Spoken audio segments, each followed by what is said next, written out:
So as the fishing world gets more and more complex, we come out with more and more baits, different variations, different spin-offs, and one of the OG popular baits that has been tampered with time and time again is spinnerbaits. And so today what we're going to do is I'm going to take 4 different types of spinnerbaits and I'm going to put them underwater with, again, my nice OG GoPro that has a wrench strapped to it for some underwater footage in the pool so you guys can see the main difference between the 4 different types of spinnerbaits. We have a finesse willow leaf. This is a 6-cent spinnerbait.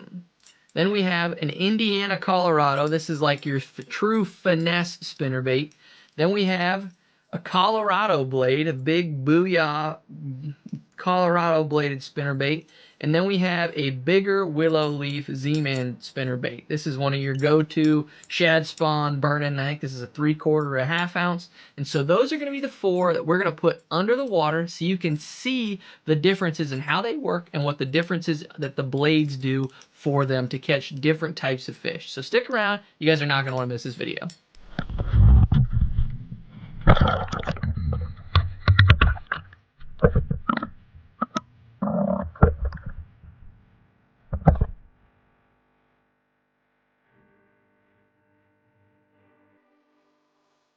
So the first blade that we're going to be throwing in the pool is a Colorado blade. And you'll notice right off the bat, this spinnerbait fishes extremely slow. You can crawl it right along the bottom because that big old hubcap of an India or a Colorado blade slows that bait way down and puts a ton of thump and vibration into the water. And that was what that bait was specifically designed for. When it comes through the water like that, it is meant for those fish to feel it from a mile away. It's specifically designed for dirty and cold water. When you're fishing around cover and you're trying to call those fish out, you know, you have to slow it way down for those fish to be able to get a hold of it.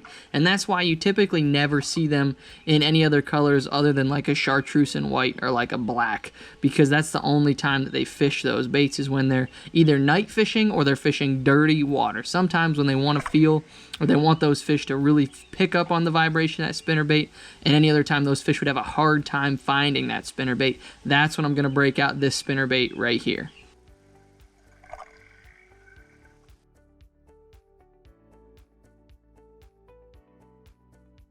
So the next blade we have going in here is an Indiana Colorado hybrid. This is like my go-to finesse spinnerbait, especially when I'm largemouth fishing or when I'm river fishing in general. Because this bait is so small and finessey and it puts off a little bit of thump, what it does is it fishes extremely shallow very, very well, because most times when you fish big spinnerbaits or spinnerbaits shallow, they're going to have really, really big blades and they're going to be really overbearing. But this is a really good finesse spinnerbait. So I like this when I'm fishing in an area where a 3-pounder is a really, really big fish, because a lot of times we think of, you know, spinnerbaits as a big fish bait. And it is, but sometimes you have to dial it down to the size of the fish that you're going against. That's why I like this bait specifically for rivers, because it's a smaller, compact spinnerbait that still puts off a lot of vibration, but isn't over the top big in their face. So I like this one when I'm fishing over the tops of grass, or again, when I'm fishing around a population of fish where 12 pounds, 10 pounds is going to be a mega sack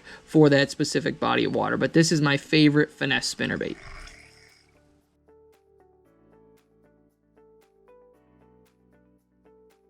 So this spinnerbait right here is my go-to Workhorse. This is your standard willow leaf spinnerbait. This is going to be the one I break out 95% of the time when I'm going to be fishing a spinnerbait, you know, whether I'm around a shad spawn or whether I'm just around shad or bait fish in general and I'm trying to replicate them.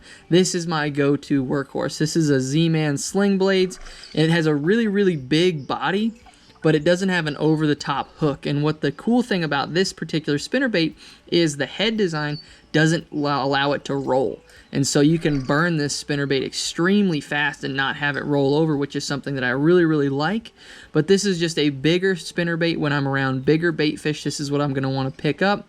And it's honestly just my go-to spinnerbait for when I'm in the area that I think a spinnerbait is going to play, when I want those fish to feel that vibration, whether it's over top of brush piles or just fishing deeper water, covering water in general.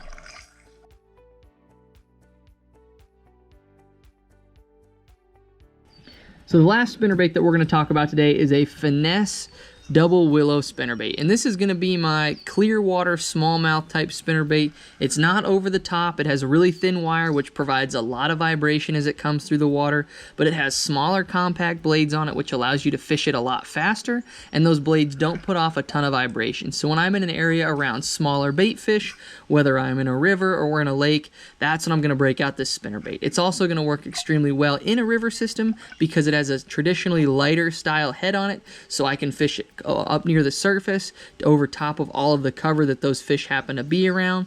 But that's why it's specifically designed that way, to burn it right underneath the surface. This is a 6 cents version, and they actually put a meat hook in there, so you don't have to put a trailer hook on it necessarily. Also has a screw lock for holding a trailer on.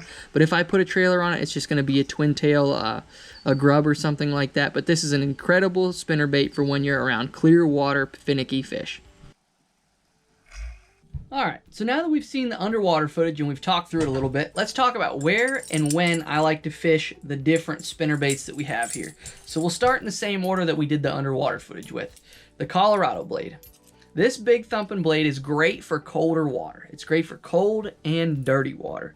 That's about the only time I will ever break this out. So if you get a high influx of water in the winter or in the spring when that water's really, really freshly dirty, that's what's going to help you, because those fish can feel this blade better than any other blade combination out there, and you can fish this bait 10 times slower than every other spinnerbait. It also goes over top of wood extremely well. It'll ride right up over top of it. So dirty water and cold water is when I'm going to break this baby out right here.